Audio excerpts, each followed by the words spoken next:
Hello friends, आज हम class 9 का वेरी इंपॉर्टेंट टॉपिक शुरू करने जा रहे हैं। उसका नाम है मोशन। ये हमारे फिजिक्स का फर्स्ट चैप्टर है, इसको ध्यान से सुनना है। देखो यहाँ पर मैंने कुछ इस चैप्टर के रिलेटेड इंपॉर्टेंट टर्म्स लिखी हैं। देखो सबसे पहले मैंने क्या लिखा है, स्टैटिक्स। स्टैटिक्स क्या होता है? The study of objects at rest is known as statics. जो ऑब्जेक्ट हमारे रेस्ट में होते हैं उनकी जो स्टडी है, जो हमारी फिजिक्स की बात जो हमारे ऐसे ऑब्जेक्ट के साथ डील हो रही है जो रेस्ट में होते हैं, उनको हम क्या कहते हैं, स्टैटिक्स। काइनेमैटिक्स, जो ऑब्जेक्ट हमारे मोशन में है, मीन्स एग्जांपल के लिए कि मैं यहाँ पर ऐसे कंटिन्यूसली कैमरे के सामने मूव हो रहा हूँ। अगर कोई ऐसे ऑब्जेक्ट की डील हो रही है, ऐसे ऑब्जेक्ट की स्टडी हो रही है कि जो ऑब्जेक्ट हमारा मोशन में है, उसकी स्टडी को हम क्या कहते हैं, काइनेमैटिक्स। लास्ट में है हमारा मैकेनिक्स। इसमें दोनों तरीके की स्टडी आ जाएंगी हमारे पास, चाहे जो ऑब्जेक्ट रेस्ट में है, चाहे जो ऑब्जेक्ट हमारे मोशन में है।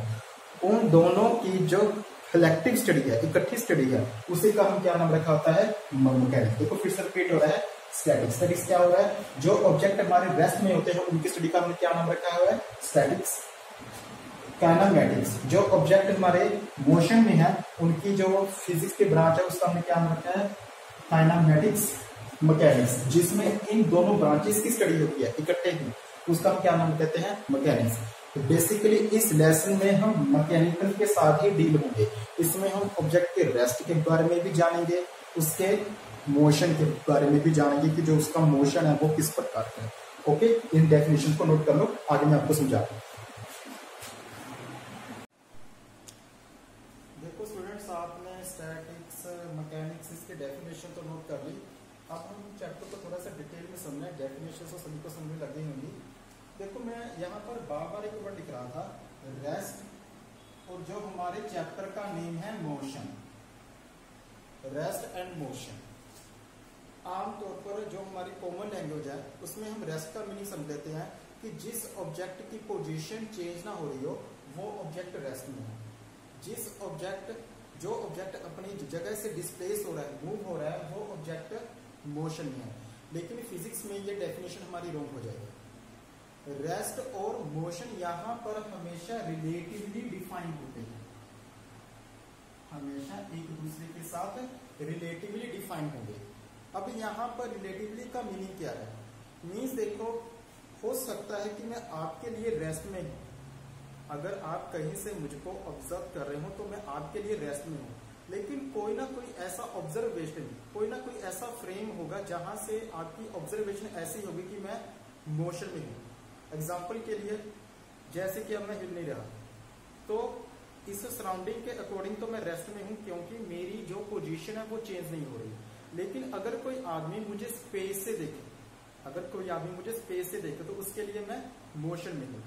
और एक सिंपल सी एग्जांपल आ जाती है, जब हम कोई ट्रेन के अंदर बैठे होते हैं तो हमें क्या लगता है कि ट्रेन के अंदर जो पैसेंजर्स हैं, हम तो रेस्ट में हैं, लेकिन जो प्लेटफॉर्म है वो हमारा मोशन में है। इससे उल्ट जो हमारे आदमी प्लेटफॉर्म पर हमें देख रहे होते हैं उनको क्या अपीयरेंस होगा कि हमारा जो प्लेटफॉर्म है वो तो रेस्ट में है और हमारी जो ट्रेन है वो मोशन में है। मीन्स जो हमारा रेस्ट और मोशन है ये एब्सोल्यूट नहीं है। बार देखो मैं यहाँ पर एक लाइन लिख रहा हूं, rest and motion are not absolute but relative.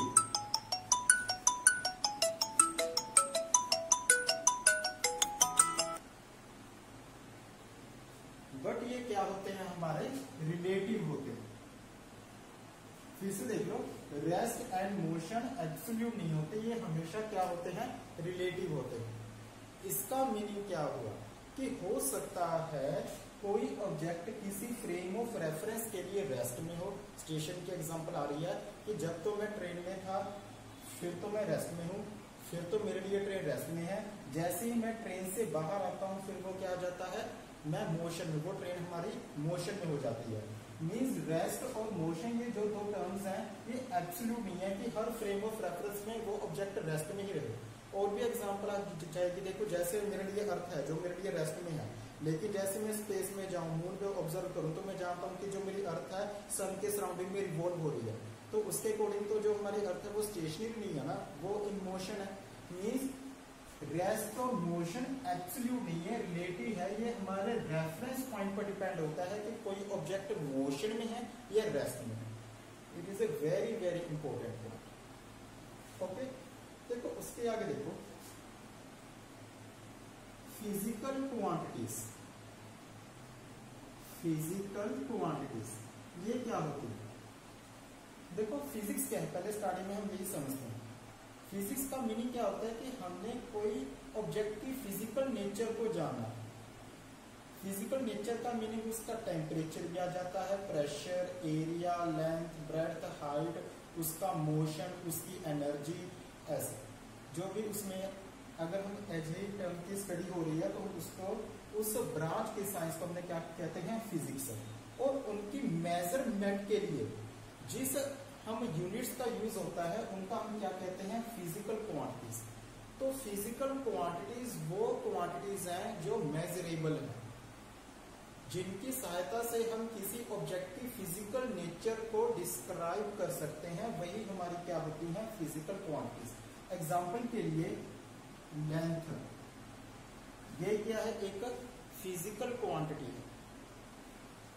Area, इससे हमें ये आइडिया होता है कि इस ऑब्जेक्ट ने कितनी ज्यादा स्पेस को घेरा हुआ है। तो मीन्स यह भी हमें उस ऑब्जेक्ट की एक फिजिकल नेचर के बारे में बता रही है। तो फिजिकल क्वांटिटी वो चीज है जो किसी ऑब्जेक्ट या कोई भी मटेरियल के फिजिकल नेचर को बताए, चाहे लेंथ है, चाहे एरिया है, चाहे फोर्स है, चाहे एक्सेलरेशन है, चाहे वेलोसिटी है, चाहे स्पीड है। ये सभी हमारी क्या होती हैं, फिजिकल क्वांटिटीज। और इनमें ज्यादातर जो फिजिकल क्वांटिटीज होती हैं, ध्यान रखना है, इसमें से 99.99% जो हमारी फिजिकल क्वांटिटीज हैं वो क्या है, मेजरेबल है। उनको हम मैथमेटिकली मेजर कर सकते हैं और मेजर होने के बाद उनके 90% फिजिकल क्वांटिटीज के अपने यूनिट्स भी होते हैं। हर फिजिकल क्वांटिटी का यूनिट नहीं होता, ये आगे हम एग्जांपल में समझेंगे। लेकिन सबसे पहले हमारा इस चैप्टर में यही हमारा मोटिव है कि उन्हीं फिजिकल क्वांटिटीज को डिस्कस करें जिनको हम मेजर भी हो सकते हैं और जिनके यूनिट्स भी होते हैं। एग्जांपल के लिए इसमें हमें आएंगे डिस्टेंस आएगा हमारे पास, और क्या आएगा हमारे पास, डिस्प्लेसमेंट। इसके बाद हमारे पास क्या आएगा बच्चों, स्पीड आ जाएगी। स्पीड के बाद वेलोसिटी, वेलोसिटी के बाद इस लेसन में हमें आएगा एक्सेलरेशन। ये जितनी भी मैंने फिजिकल क्वांटिटीज लिखी हैं ये मेजरेबल हैं। इनको हम मैथमेटिकली मेजर लिख सकते हैं, इनकी वैल्यू को हम लिख सकते हैं और इनके यूनिट्स भी एक्सप्रेस हो जाते हैं। और इनके हम यूनिट्स को समझेंगे और इनको कैसे कैलकुलेट होते हैं वो हम समझेंगे। ओके, तो ये बात हमें आगे समझना। उसके आगे जो हमारी फिजिकल क्वांटिटीज हैं उनको हम उनकी मैग्नीट्यूड और डायरेक्शन के अकॉर्डिंग दो टाइप में डिवाइड कर सकते हैं।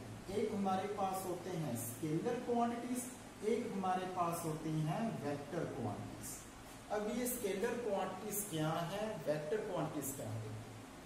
जो तो बच्चों हमारी स्केलर क्वांटिटीज होती हैं ये वो क्वांटिटीज हैं जिनके पास अकेला मैग्नीट्यूड है, वो डायरेक्शन पर टोटली इंडिपेंडेंट होते हैं। मैं आपको एक एग्जांपल के साथ समझाता हूं। मान लो मेरे पास ये दो ऑब्जेक्ट हैं, इसका मास है 5 kg, इसका मास है 6 kg। देखो इसका मास है 5 kg, इसका मास है 6 kg। अब चाहे मैं इस ऑब्जेक्ट को ऐसे रख दूं, इसको ऐसे रख दूं, तो क्या इनके मास चेंज हो जाएंगे? कि जिस बीम बैलेंस पर मैं इनका मास को देखूंगा क्या उस पर अलग वैल्यू आएगी? वैल्यू तो सेम ही रहेगी। अभी भी इसका मास क्या रहा है 5 kg, इसका क्या रहेगा 6 kg। मीन्स जो मास है ना इनका, वो इसका सिर्फ मैग्नीट्यूड है, वो डायरेक्शन पे डिपेंड नहीं हो रहा कि डायरेक्शन चेंज होने से इसका जो मैग्नीट्यूड है, इसका जो इफेक्ट है वो चेंज हो गया, वो तो उतना ही रह रहा है। मीन्स जो ऐसी फिजिकल क्वांटिटीज जो अपनी डायरेक्शन पर इंडिपेंडेंट होती हैं वही हमारी सारी क्या होती हैं, स्केलर क्वांटिटीज। और वेक्टर क्वांटिटीज क्या होंगी? Vector quantities are those quantities which have magnitude as well as direction, जिनके पास मैग्नीट्यूड भी और डायरेक्शन भी है।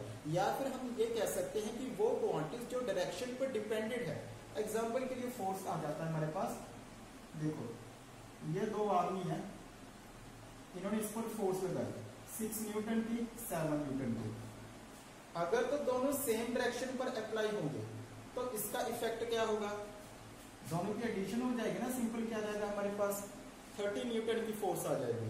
इसके उल्ट अगर एक आदमी इधर को आ जाए तो क्या इसका इफेक्ट फोर्स का ज्यादा होगा, अभी भी फोर्स ऐड होगी नहीं, तो इनका ओवरऑल इम्पैक्ट क्या है हमारा रिड्यूस हो जाएगा। हम जानते हैं अगर कोई ऑब्जेक्ट एक इधर से धक्का लगाए एक इधर से धक्का लगाए तो उसका इम्पैक्ट रिड्यूस हो जाएगा, उतनी फोर्स नहीं आएगी, तो इसमें दोनों फोर्सेस सब्ट्रैक्ट होकर हमारे पास 1 न्यूटन आ जाएगा। मींस ये डायरेक्शन पर डिपेंड हो रही है हमारी फोर्स। तो फोर्स क्या होगी हमारी वेक्टर क्वांटिटी, मास क्या होगी हमारी स्केलर क्वांटिटी। फिर से मैं आपको समझा रहा हूं, देखो स्केलर क्वांटिटीज वो क्वांटिटीज है जिनके पास अकेला मैग्नीट्यूड है, डायरेक्शन के साथ उनका कोई भी रिलेशन नहीं है। लेकिन जो वेक्टर क्वांटिटीज है वो क्वांटिटीज होती हैं जिनके पास अपना एक मैग्नीट्यूड भी है और अपनी एक डायरेक्शन भी है। ये दोनों फैक्टर्स पर डिपेंड है। ओके, अंडरस्टूड, ये बात समझ में आ गई। अब इनको हम और डिटेल में समझते हैं, इनको नोट करते हैं। ओके स्टूडेंट्स, आपने नोट कर लिया होगा। अब देखो जो हमारी स्केलर क्वांटिटीज होती हैं वो क्या होती हैं, those quantities which have only magnitude but no direction. Example मैंने आपको समझा दिया। वेक्टर क्वांटिटीज वो होती हैं जिनके पास मैग्नीट्यूड भी है एज वेल एज डायरेक्शन भी है। ये बात और हर को समझ में आ गई होगी। सेकंड, जो स्केलर क्वांटिटीज होती है ना, अगर इनकी एडिशन हो रही है, सब्ट्रैक्शन हो रही है, या इनकी डिवीजन हो रही है, मल्टीप्लिकेशन हो रही है, तो जो अब तक हमने अलजेब्रा समझा है, जो हमने सिंपल मल्टीप्लाई सीखी है, सिंपल सब्ट्रैक्शन सीखी है, वही इन पर अप्लाई होगी। मींस इस पर इनको हम अर्थमेटिक मीन, बुझना नहीं है ये इसका क्या होता है मीनिंग, जो हमारा सिंपल अलजेब्रा है, इसको हम अर्थमेटिक मीन्स की सहायता से इनकी वैल्यू को निकाल सकते हैं, ये सोल्व हो जाएगी। लेकिन जो हमारी वेक्टर क्वांटिटीज है ना, इनको सिंपल सोल्व नहीं होती, इनके लिए स्पेशल एक अलजेब्रा यूज होता है। उसका क्या नाम होता है, वेक्टर अलजेब्रा। वेक्टर अलजेब्रा इस साल हमें सिलेबस में नहीं है, लेकिन आपको थोड़ा सा मैं इसको शॉर्ट में समझा दूंगा आगे जाकर, जो एक आदमी मेरे आएंगे हमें। लेकिन इतना समझ लो कि वेक्टर अलजेब्रा में सिंपल एडिशन और सिंपल सब्ट्रैक्शन ही होगी।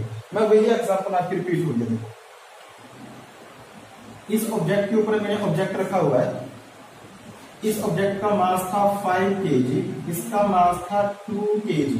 अगर मैंने इसका टोटल मास निकालना हो तो आप मुझे सिंपली ही इसका अलजेब्रा से आंसर दे दोगे कि इसका आंसर क्या आएगा, 7 kg आंसर आएगा। अगर मैं ऑब्जेक्ट को थोड़ा सा इधर रखता, देखो स्टार्टिंग में तो मैंने 2 kg अप्रोक्सीमेट इसके सेंटर में रखा हुआ है, लेकिन अगर मैं 2 kg के मास को थोड़े से एज पर रख देता, फिर भी इसका आंसर जो अगर मैं देता तो 7 kg ही आना था। लेकिन क्या फोर्स में ऐसा होता, फोर्स में क्या होता है हमारे पास, अगर तो दोनों फोर्सेस सेम डायरेक्शन में अप्लाई हो रही है, मैं आपको बोल दूं कि इसकी ओवरऑल फोर्स, इसका फोर्सेस का क्या सम है, तो आपका क्या आंसर आएगा, 5 न्यूटन की है, ये 2 न्यूटन की है, तो आपका आंसर आएगा 7 न्यूटन।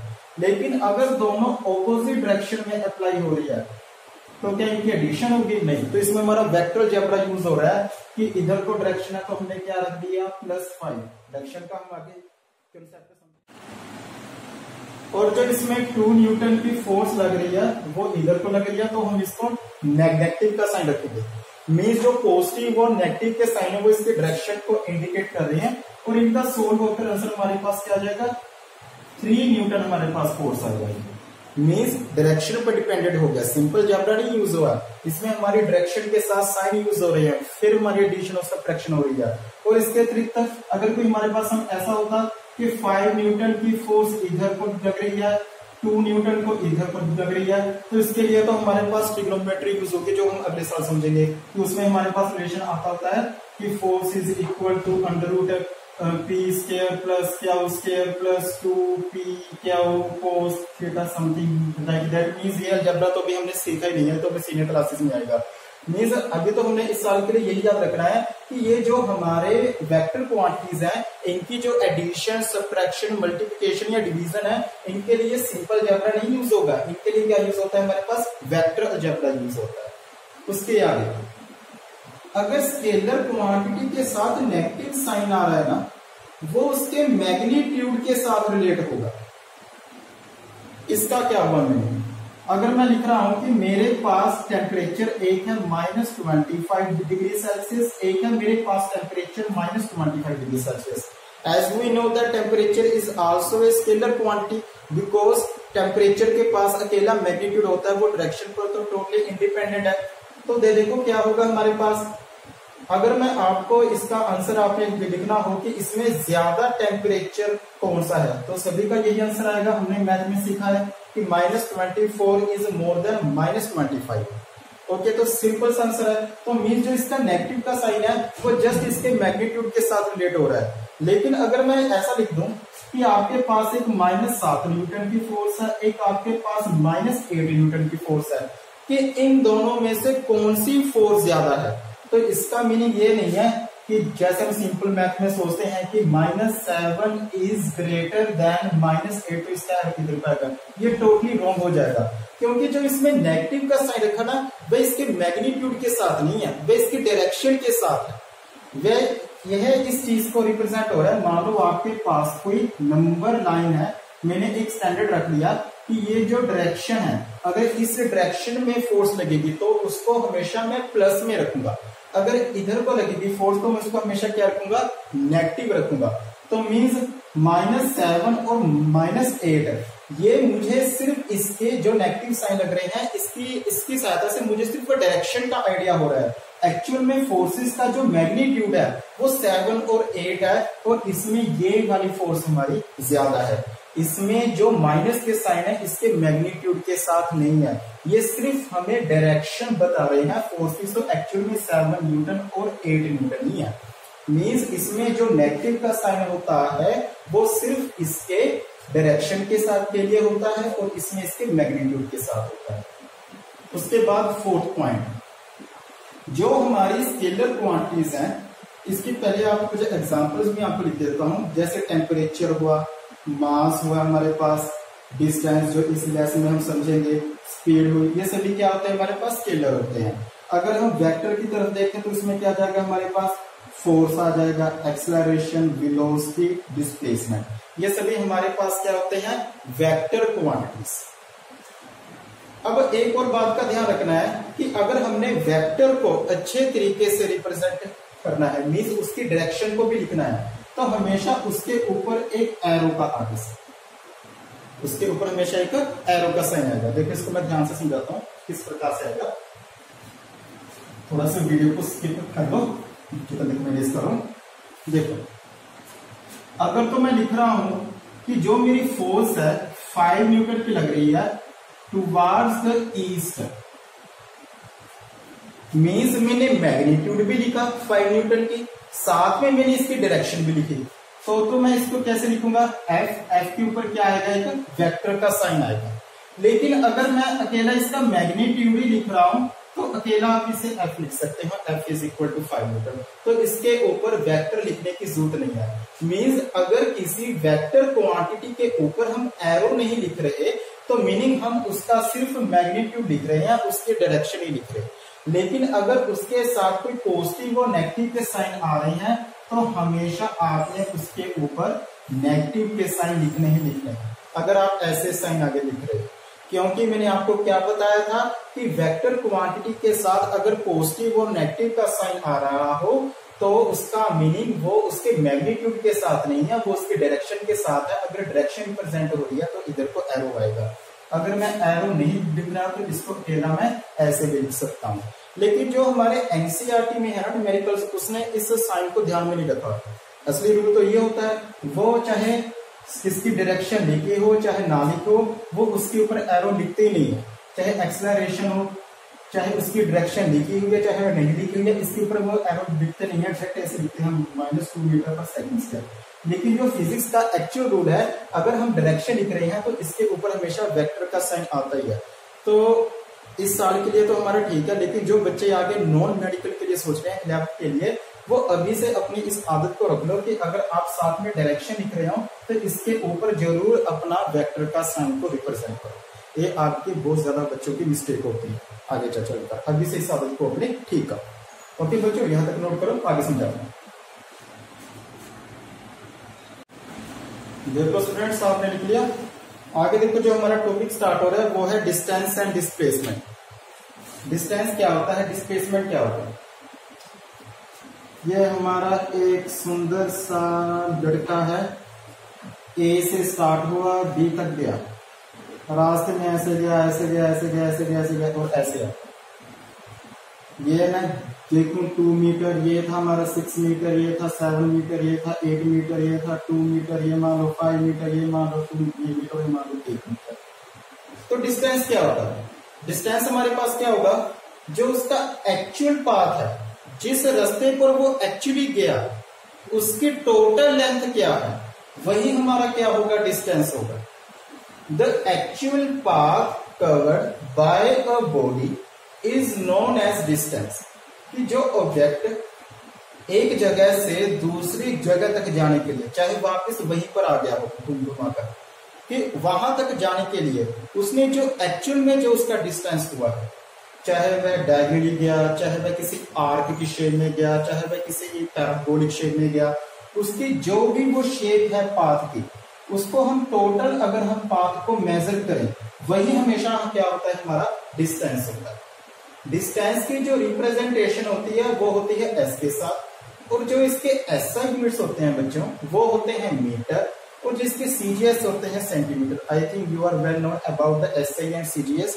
देखो एसआई क्या होते हैं, हमारे स्टैंडर्डाइज्ड इंटरनेशनल सिस्टम है ये हमारा, कि जब काफी साइंटिस्ट को दिक्कत आ रही थी कि इंडिया के अपने अलग यूनिट थे, यूरोप के अपने अलग यूनिट थे, तो जो उनकी रिसर्चेस थी हमें समझ नहीं आती थी, हमारी रिसर्चेस उनको समझ नहीं आती थी, तो एक इंटरनेशनल सिस्टम बना जिसमें सारे यूनिट्स ट्रेडिंग के लिए, व्यापार के लिए स्टैंडर्डाइज हो गए, कि जो हमारे लेंथ है उसके हमने एस रख दिए मीटर।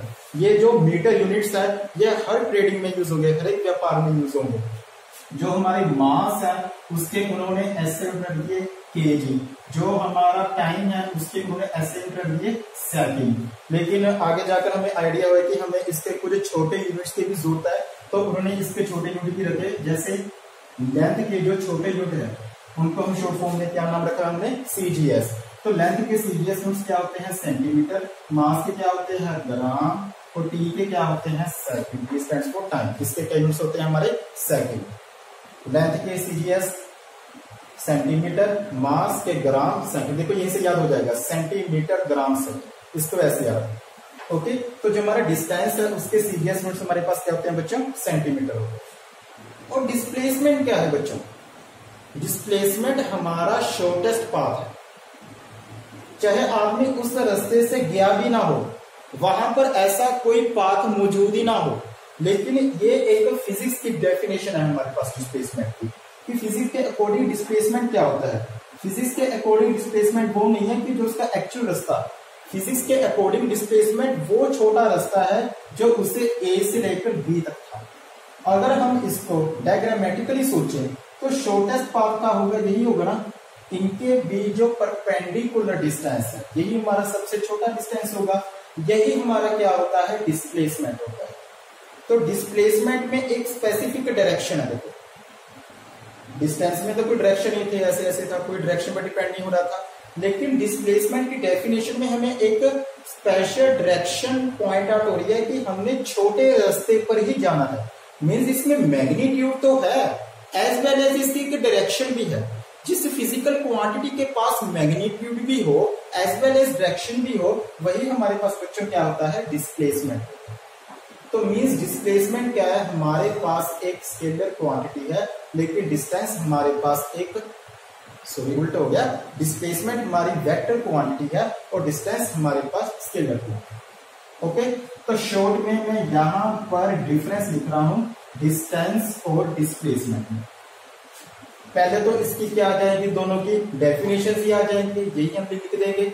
सेकंड में बच्चों इसमें क्या आएगा, जो हमारा डिस्टेंस है यह पॉजिटिव भी हो सकता है, जीरो भी हो सकता है, लेकिन कभी भी नेगेटिव नहीं हो सकता। लेकिन जो हमारा डिस्प्लेसमेंट है यह जीरो, पॉजिटिव और नेगेटिव सभी हो सकता है।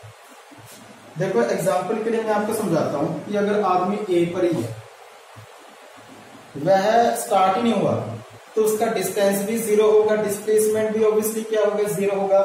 लेकिन आदमी अगर एक चक्कर लगाकर वापिस आता है, एक चक्कर लगाकर जहां से स्टार्ट हुआ था वहीं पर आ गया, तो जो उसका डिस्टेंस होगा वो तो इस सर्कल के सर्कमफ्रेंस के इक्वल हो जाएगा, क्योंकि जो इसका एक्चुअल पाथ है ये सर्कल का ट्रैक ही है, मींस उसका जो सर्कल का सर्कमफ्रेंस है वही उसका आ जाएगा।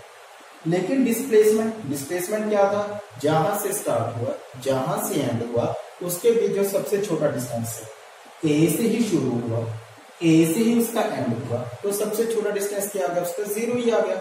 तो मींस इसमें हमारा जो डिस्प्लेसमेंट है वो 0 हो जाएगा, डिस्टेंस इस सर्कल के सर्कमफ्रेंस के इक्वल हो जाएगा। ओके, ये बात तो हमें समझ में आ गई कि दोनों जो पॉजिटिव भी हो सकते हैं, नेगेटिव भी हो सकते, सॉरी जीरो भी हो सकते हैं। नेगेटिव की एग्जांपल समझो, मान लो हमने एक स्टैंडर्ड रख लिया, ये अपनी इच्छा होती है, आप उल्टी भी रख सकते हो स्टैंडर्ड। मान लो इस बार अगर कोई मोशन इस डायरेक्शन में हो रहा है तो उसको मैंने क्या रख दिया, पॉजिटिव। अगर इस डायरेक्शन में हो रहा है यानी कि हमारे राइट हैंड साइड में, तो उसको मैंने क्या रख दिया, नेगेटिव। देखो एक ऑब्जेक्ट है, पहले ए से लेकर बी तक गया 5 मीटर, फिर बी से वापस सी पर आ गया, बी से लेकर सी तक है 8 मीटर।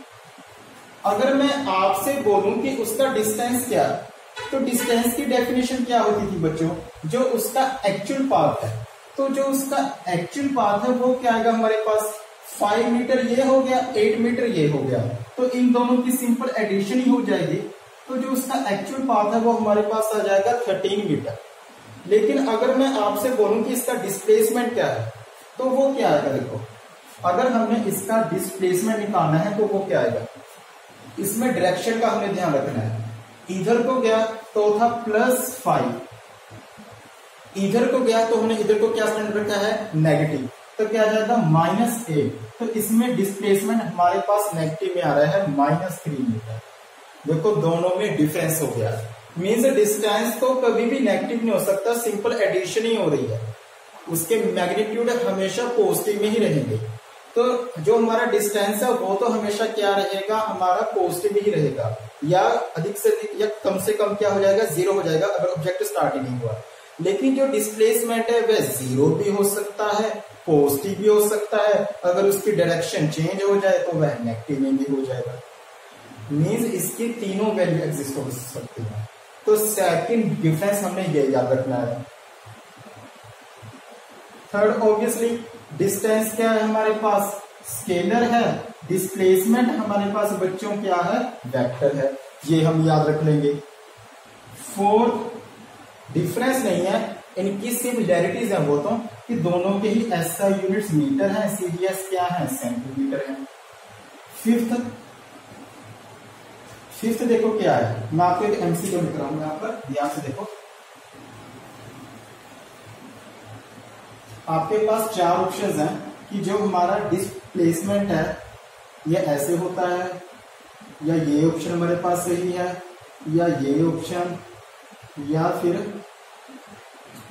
नन ऑफ अबव, और तो क्या होगा इसमें, नन ऑफ अबव। देखो इसमें क्या होगा बच्चों, अगर मैं इस ऑप्शन को देखूं, डिस्प्लेसमेंट डिस्टेंस के इक्वल होता है, हो जाएगा अगर ऑब्जेक्ट ए से लेकर बी तक बिल्कुल ही स्ट्रेट पाथ में आ रहा हो, मींस उसका रेक्टिलिनियर मोशन हो, मींस स्ट्रेट रास्ता हो, उसकी कोई भी डायरेक्शन चेंज ना हो, तो जो उसका डिस्टेंस होगा ऑब्वियसली वही उसका क्या होगा, डिस्प्लेसमेंट होगा।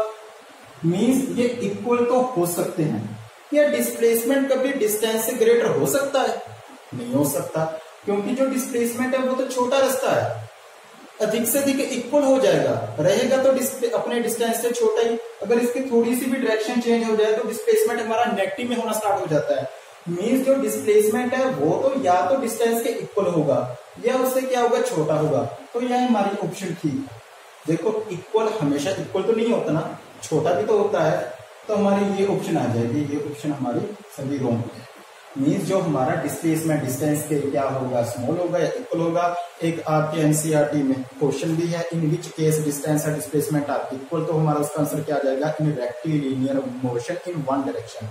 एक और आता है हमारे पास कि ऐसी कोई एग्जांपल दो जिसमें कोई डिस्टेंस की वैल्यू तो हो लेकिन डिस्प्लेसमेंट हमारा 0 हो। तो इसकी क्या एग्जांपल आ जाएगी कि अगर ऑब्जेक्ट जहां से स्टार्ट हुआ है घूम फिर कर वहीं पर आ जाए, चाहे उसका सर्कुलर ट्रैक है, चाहे उसका रेक्टेंगुलर ट्रैक है, चाहे उसका कोई ट्रैक की शेप ही ना हो, लेकिन वापस वहीं पर आ जाए, तो उसकी डिस्टेंस की कोई ना कोई तो वैल्यू होगी, लेकिन जो उसमें डिस्प्लेसमेंट होगा हमेशा क्या होगा हमारा 0। इसमें से जो भी मैंने शॉर्ट में लिखा है, जो भी आपको इंपॉर्टेंट लग रहा है पोज करो और लिखो, उसके बाद मैं आपको लिखवा रहा हूँ इसके न्यूमेरिकल्स। तो देखो बच्चों, इसके बहुत ही सिंपल और इंटरेस्टिंग से न्यूमेरिकल है। ये नंबर 1 स्टार्ट होते हैं। आपको लिखा हुआ है कि आपके पास एक स्टेयर ट्रैक है जिसकी साइड है 10 मीटर। ये भी आपके एनसीईआरटी से बिलोंग है। यहाँ पर कोई एथलीट है, ये हमारा कोई स्टेयर ट्रैक है। इस एथलीट को एक राउंड लगाने में मान लो आपको दे रहे हैं कि 100 सेकंड का टाइम लग रहा है। आपने इसका 150 सेकंड के बाद डिस्टेंस और डिस्प्लेसमेंट की वैल्यू लिखनी। तो बिल्कुल सिंपल सा न्यूमेरिकल है। इसमें क्या होगा बच्चों, देखो अगर उसको एक राउंड लगाने में 100 सेकंड का टाइम लग रहा है तो क्या होगा, देखो यहां से शुरू हुआ 100 सेकंड में यहां पर आ जाएगा।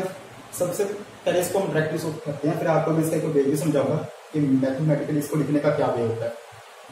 यहां पर आ गया 100 सेकंड में, तो यहां पर आ गया, लेकिन मैं भागा क्या था 150 सेकंड के लिए। मीन्स अगले 50 सेकंड में तो उसका आधा रास्ता ही होगा ना।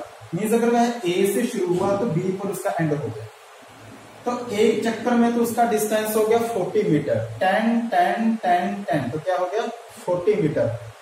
आगे आधा चक्कर आ गया उसका 10 और 10 तो क्या हो गया 20 मीटर। मीन्स 40 प्लस 20 तो डिस्टेंस हमारे पास डायरेक्ट आ गया 60 मीटर। अगर हमने इसका डिस्प्लेसमेंट निकालना हो तो उसका क्या वे है, यहां से शुरू हुआ यहां से एंड हुआ, तो उसका सबसे छोटा रास्ता यही होगा। स्क्वायर में हमने समझा ही हुआ है, ये एक राइट एंगल ट्रायंगल होती है, तो इस पर पाइथागोरस थ्योरम होल्ड होगी। तो P square plus B square is equal to H square, और एच हमारा इक्वल होता है square root of P square plus B square. तो हमारे पास वैल्यू क्या आ जाएगी, मैं इसका सिर्फ मैग्नीट्यूड ही लिख रहा हूँ, तो ओनली मैं यहाँ पर ऐसे लिखूंगा, और थोड़ा सा डिफ्रेंशिएट करने के लिए यहाँ पर लिख दूंगा डिस्प्लेसमेंट। ओके, तो थोड़ा सा आप यहाँ पर लिख देना, क्योंकि अगर इसके ऊपर मैं एरो में लिखूंगा तो ऐसा लगेगा कि दोनों सेम ही है। तो यहाँ पर ब्रैकेट में लिख देना डिस्टेंस और डिस्प्लेसमेंट। तो छोटा रास्ता बच्चों क्या आएगा हमारे पास 10 का स्क्वायर प्लस 10 का स्क्वायर, यानी कि हमारे पास 200। इसको तो आप जानती हो क्या लिख सकते हैं 10√2 मीटर। ये आपने आपकी मैथ में समझाइए। तो ये हमारे पास जो डिस्प्लेसमेंट है वो हमारे पास क्या गया 10√2 मीटर। ओके, ये तो हो गया डायरेक्ट सोचने का। लेकिन अगर जो बच्चे ऐसे डायरेक्ट नहीं सोच सकते, इसके लिए एक ट्रिक क्या है, ट्रिक तो नहीं है, एक मैथ का वे है, वो इस पर हमेशा एवरग्रीन रहेगा। लेकिन उसको मैं ज्यादा प्रेफर नहीं करता कि अगर आप डायरेक्ट सोच लो तो ज्यादा ही ठीक है। देखो उसमें क्या होता है कि अगर तो हमने अगर कोई ट्रैक है आ रही है, चाहे स्क्वायर ट्रैक है चाहे सर्कुलर ट्रैक है, अगर हमें उसमें डिस्टेंस निकालना है तो उसके लिए एक डायरेक्ट फॉर्मूला हमें हमेशा यह रखना है n into perimeter of track. n हमारा यहां पर क्या होगा नंबर ऑफ राउंड्स। देखो अगर मैंने यहां पर n निकालने हैं नंबर ऑफ राउंड्स, तो देखो उसके जो 100 सेकंड में एक राउंड है, तो 150 सेकंड में राउंड होंगे हमारे पास 150/100 ना, यही आएगा। सॉल्व होकर हमारे पास क्या जाएगा 3/2। तो यहाँ पर वैल्यू सब्स्टिट्यूट हो जाएगी, नंबर ऑफ राउंड हमारे पास क्या आ गया 3/2। और जिस इस स्क्वायर का पेरीमीटर है, स्क्वायर का पेरीमीटर 4a के इक्वल होता है, 4 इंटू 10 40, तो 60 मीटर हमारे पास आंसर आ गया। सॉल्व होकर ये वैल्यू। हाँ, जो डिस्प्लेसमेंट है वो आपको ऐसे ही सोचना होगा, वो इसका कोई भी शॉर्टकट मेथड नहीं है, आपको डायरेक्ट सोचना है कि इसमें हमारे पास जो राउंड आ रहे हैं, देखो हमारे पास राउंड आए थे 3.2 मीन्स 1.5 राउंड आए थे, तो इसका मीनिंग क्या हुआ एक राउंड। 0.5 का मीनिंग क्या हुआ आधा राउंड, मीन्स आधा राउंड तो यहीं पर होगा। तो इस पर अगेन क्या अप्लाई होगी हमारे पाइथागोरस थ्योरम ही अप्लाई होगी। ये न्यूमेरिकल समझ में आ गया, तो हम इससे अब अपना एक नेक्स्ट न्यूमेरिकल कर लेते हैं। पोज करो और लिख लिया करो न्यूमेरिकल अगर कोई आपको इंपॉर्टेंट है। तो देखो अगला क्या है सेम न्यूमेरिकल। मान लो स्केयर है 20 मीटर 20 मीटर 20 मीटर और 20 मीटर। आदमी यही से शुरू हो रहा है, उसको मान लो एक राउंड लगाने में 100 सेकंड का टाइम लग रहा है। आपने उसका डिस्टेंस और डिस्प्लेसमेंट निकालना है आफ्टर 220 सेकंड। तो देखो डिस्टेंस हम कैसे निकालेंगे, n into perimeter of square track, number of rounds.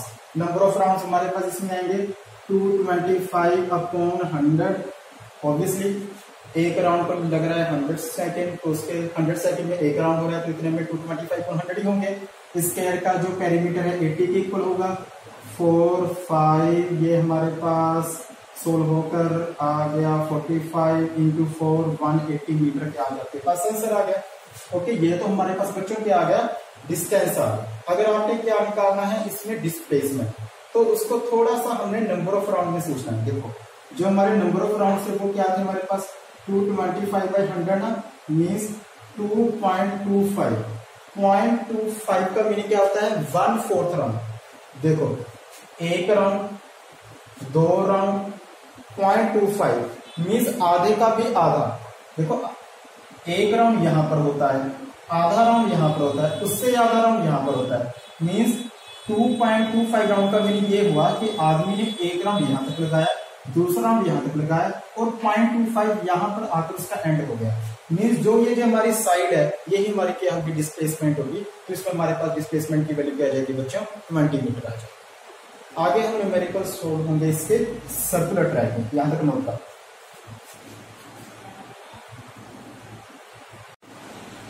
देखो बच्चों, जो हमारे सर्कुलर ट्रैक के न्यूमेरिकल्स हैं उनको समझो। देखो ये मेरे पास एक सर्कल है, ये जो सर्कल है मान लो इसका रेडियस हम सिंप्लीफाई रख लेते हैं 7 मीटर। आप जानते होंगे 22.7 के साथ 7 हमारा इजीली कैंसिल हो जाएगा, तो इसका मान लो रेडियस 7 मीटर है।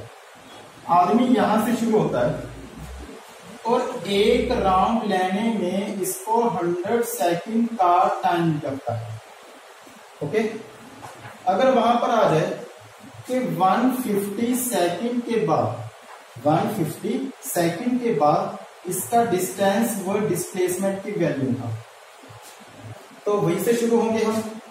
नंबर ऑफ राउंड्स 150 सेकंड में निकालनी है, एक राउंड में 100 तो 1.5, जो इसका डिस्टेंस होगा एंड 1.5 इंटू पेरीमीटर। सर्कल का पेरीमीटर या सर्कमफ्रेंस एक ही बात है, 2πr इक्वल होता है 2.22.7। जो इसका रेडियस है वह 7 है, तो सोल्व होकर 44 इंटू 1.5, तो ये आ जाएगा हमारे पास 66 मीटर। हमारे पास ये आंसर आ गया। मीन्स जो इसका डिस्टेंस है वो हमारे पास आ गया 66 मीटर। अगर हमने इसका क्या निकालना हो, डिस्प्लेसमेंट, तो डिस्प्लेसमेंट के लिए मैंने आपको हमेशा क्या समझाया कि आपने ये निकालना है इसके इनिशियल लोकेशन क्या है और फाइनल लोकेशन क्या है। नंबर ऑफ राउंड्स है उसके 1.5 है। मीन्स अगर आदमी यहां से शुरू हो रहा है, एक राउंड आगे है 0.5, तो मीन्स यहां तक आएगा, यहां तक आधा चक्कर ही होगा उसका, यहां से शुरू हुआ यहां तक, तो उसका डिस्प्लेसमेंट ये होगा। ये लाइन क्या है, हमारे सर्कल के सेंटर में से पास हो रही है, मीन्स ये हमारे सर्कल का डायमीटर है। उसका डिस्प्लेसमेंट डायमीटर, मीन्स डायमीटर हमारा रेडियस का डबल ही होता है, 2r 14 मीटर के इक्वल आ जाता है। ये तो हो गए हमारे पास फर्स्ट टाइप के न्यूमेरिकल। अब आप समझो इसमें सेकंड टाइप के न्यूमेरिकल। अगर लिखा हो यहाँ पर कि जो उसका टाइम है 150 सेकंड की जगह पर 175 सेकंड लिखा हो, 150 की जगह पर 175, तो इसको समझो। तो सबसे पहले नंबर ऑफ राउंड हम निकालेंगे, 175/100 सोल्व होकर आ गया हमारे पास 1.75, यानी कि हम इसको क्या सकते हैं हिंदी में, 2.25, ऐसे होता है ना, 1.75 का मीन्स 2.25, यानी कि 2 से 1.4 तक लेस है। नंबर ऑफ राउंड हमारे पास आ गया। आगे हमने क्या निकाला, इसका डिस्टेंस निकालना है एंड 1.75 सर्कल का पेरीमीटर 2πr, 2 इंटू 22.7 इंटू 7, ये आपस में गए, तो क्या आएगा 1.75 इंटू 44, अपने आप से सोल्व हो जाएगा। ये तो सभी का आ जाएगा हमारे पास डिस्टेंस, क्योंकि सिंपल नंबर ऑफ राउंड निकालने थे और जो हमारे सर्कल का सर्कमफ्रेंस है उनकी आपस में मल्टीप्लाई हो जाएगी और आपके पास आंसर आ जाएगा। लेकिन सबसे बड़ी दिक्कत आएगी इसमें डिस्प्लेसमेंट निकालने में। जो हमारा बच्चों डिस्प्लेसमेंट होता है वो क्या होता है हमारा शॉर्टर डिस्टेंस। तो हमने सोचना है कि ऑब्जेक्ट की फाइनल पोजीशन या लोकेशन क्या होगी। इसमें नंबर ऑफ राउंड आ रहे हैं मेरे पास 1.75। देखो आदमी यहां से शुरू हुआ, एक राउंड में तो यहां पर आएगा, यहां तक आते आते उसके राउंड हो जाएंगे 1.5, यहां तक वापिस आने पर उसके राउंड हो जाएंगे 2 राउंड, और 1.5 और 2 राउंड के बीच यहां पर क्या होगा उसका राउंड 1.75।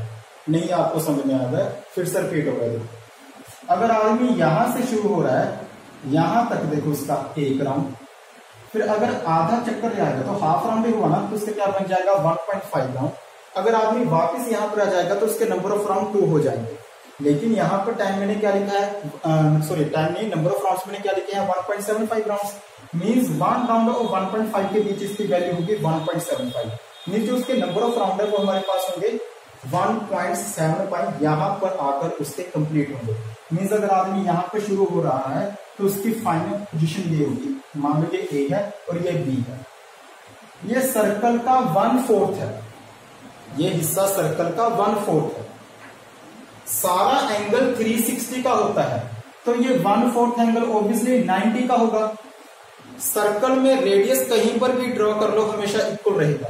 अगर ये 7 मीटर है तो ये भी हमारा 7 मीटर ही होगा। अगर मैं इन दोनों को आपस में जोड़ दूं तो ये एक राइट एंगल ट्रायंगल फॉर्म हो रही है। यही हमने शॉर्टर डिस्टेंस निकालना है, यही हमारा देखो अलग से ड्रॉ हो रहा है 7 मीटर 7 मीटर। इसको मैंने क्या माना है ए, इसको बी, यही हमारा क्या होगा हमारा शॉर्टर डिस्टेंस होगा। इसको तो हम इजिली पाइथागोरस थ्योरम से सोल्व हो जाएगा। तो हमारे पास ए बी की वैल्यू आ जाएगी √49 + 49 ओबवियसली 7√2 मीटर क्या आ जाएगा आपके पास आंसर आ जाएगा। ये है हमारे पास सेकेंड टाइप के न्यूमेरिकल सर्कुलर ट्रैक में। अब इसके बाद आते हैं हम थर्ड टाइप के न्यूमेरिकल जो हमारे सर्कुलर ट्रैक में यूज होते हैं। देखो इसको सब चीज हम सेम रख रहे हैं, बस टाइम चेंज हो जाएगा इसमें। जो हमारा टाइम है इस बार मैं लिखता हूं वो बहुत ही इजी है वैसे न्यूमेरिकल कि अगर लिखा हो 200 सेकंड में इसका डिस्टेंस व डिस्प्लेसमेंट निकालो, इसको खोज और अपना सोल्व करो, हो गया होगा आपका सोल्व। देखो क्या आएगा इसमें, जो देखो बच्चों हमारा डिस्टेंस है, डिस्टेंस हमारे पास क्या आएगा, इसमें नंबर ऑफ राउंड 200/100 सर्कल का सर्कमफ्रेंस 2πr 2 × 2 × 22.7 × 7, तो हमारे पास 88 मीटर क्या आ गया बच्चों, हमारे पास डिस्टेंस आ गया। आगे हमने क्या निकालना था, इसका डिस्प्लेसमेंट। डिस्प्लेसमेंट क्या होता है, शॉर्टर डिस्टेंस। तो सिंपल सी बात है, एक राउंड में भी यहाँ पर आ जाएगा, दूसरे राउंड पर भी यहाँ पर आ जाएगा। जहां से स्टार्ट हुआ वहीं पर आ गया, जहां जो उसका इनिशियल है वही उसका फाइनल है, तो डिस्प्लेसमेंट क्या जाएगा 0।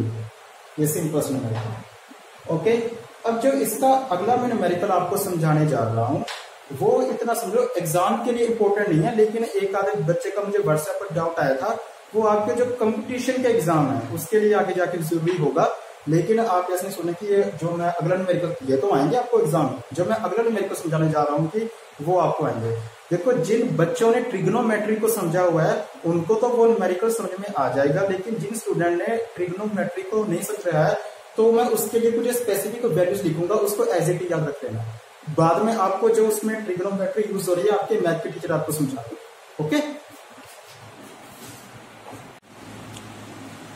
तो देखो स्टूडेंट इसमें क्या होता है हमारे पास, इसमें सब थोड़े से ऐसे आ जाते हैं, ऐसे कैसे आ जाते हैं वैसे ही आ जाते हैं 7 मीटर। ये लास्ट है न्यूमेरिकल, इतनी लंबी नहीं होगी हमारी वीडियो।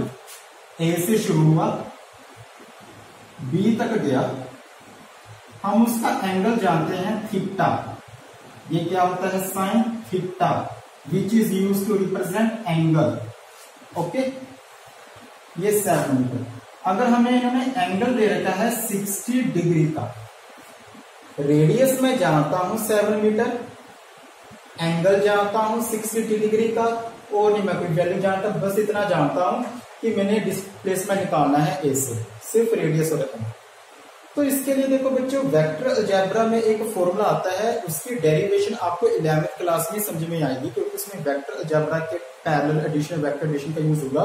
लेकिन आपकी जो कॉम्पिटिटिव की बुक्स है वहां पर लिख रहा है, काफी सारे बच्चों के डाउट आ रहे थे, तो ऐसे जो न्यूमेरिकल आ जाए उनके लिए एक डायरेक्ट फॉर्मूला याद रख लो, कि जो हमारा डिस्प्लेसमेंट होता है, इसका भी मैं नेगेटिवली लिख रहा हूं, वो इक्वल होगा 2r sin θ/2। ये साइन हमारे ट्रिग्नोमेट्रिक रेशियोज में आऊगा। ये स्टूडेंट को ये नहीं समझ में आ रहा है, रहने दो, वीडियो यहीं पर रोक दो, क्योंकि ये आपको सिलेबस में तो नहीं है, आपको सीबीएसई के एग्जाम में नहीं आएंगे, लेकिन जो बच्चे कंपटीशन के लिए सोच रहे हैं उनके लिए आएंगे मेरे पास। ओके, तो देखो इसमें क्या होगा। तो हमने थोड़ी सी वैल्यूज क्या रखनी है बच्चों, इसमें इसकी वैल्यूज बहुत ज्यादा होती है साइन के, लेकिन मैं आपको कुछ स्पेसिफिक एंगल्स के लिए लिख रहा हूं जो आपको एग्जाम में, जो आपको कॉम्पिटिटिव में एग्जाम में आने के चांसेस हैं। साइन थीटा अगर एंगल 0 हो तो साइन 0 की वैल्यू होती है 0। अगर एंगल 30 डिग्री का हो तो इसकी वैल्यू होती है 1/2। अगर 45 डिग्री का एंगल हो तो इसकी वैल्यू होती है 1/√2। अगर एंगल 60 का हो तो इसकी वैल्यू होती है √3/2। अगर एंगल 90 का हो तो बच्चों में इसकी वैल्यू होती है 1। ये आप वैल्यू को आपने डायरेक्टली इसको याद रखना। अब देखो इसकी सहायता से न्यूमेरिकल हमारा बहुत इजीली सॉल्व हो जाएगा। मैंने इसका क्या निकालना था, डिस्प्लेसमेंट निकालना था ए से लेकर बी तक। मैं इसका रेडियस जानता हूँ 7 मीटर और एंगल भी जानता हूँ इसका 60 डिग्री। तो जो बच्चों इसका हमारा डिस्प्लेसमेंट आएगा 2 इंटू आर की वैल्यू क्या है हमारे यहाँ पर 7 है ना, तो 7 को ऐसे लिख लो। आर क्या होता है हमारा यहाँ पर रेडियस। साइन एंगल हमारे हमको दे रखा है 60/2। 2 इंटू 7 14। 2 को 60 के साथ हमारा सोल्व होगा 30। साइन 30, तो मैं यहां पर देखूं साइन 30 की वैल्यू मैंने यहां पर लिखी है 1/2। ये आपस में गए तो इसकी वैल्यू क्या आ जाएगी हमारे पास 7 मीटर। यही होगा। तो मीन्स जो इसमें हमारे पास डिस्प्लेसमेंट आ जाएगा वो हमारे पास क्या आ जाएगा 7 मीटर। इस प्रकार से आप इस न्यूमेरिकल को आसानी से सोल्व कर सकते हो। लेकिन ध्यान रखना ये आपके एग्जाम के लिए नहीं, सिर्फ कॉम्पिटिटिव एग्जाम के लिए इंपॉर्टेंट है। काफी सारे बच्चों के डाउट हो गए सर अगर यहाँ पर एंगल 67 का आ जाता तो आपने तो उसकी वैल्यू लिखी नहीं। इतना सोच लो कि इससे ज्यादा आपको एंगल नहीं आएंगे, यही एंगल आपको आएंगे। जो अगर कोई ऐसा सम आपके एनटीएस या एडसेट या जो भी आपके होली फेथ के एग्जाम है उसमें आएगा, इसके अतिरिक्त आपको एक भी एंगल नहीं आएगा। तो इनको लिख लो। यही हमारा आज का टॉपिक था, एंड हो गया। Okay, thank you.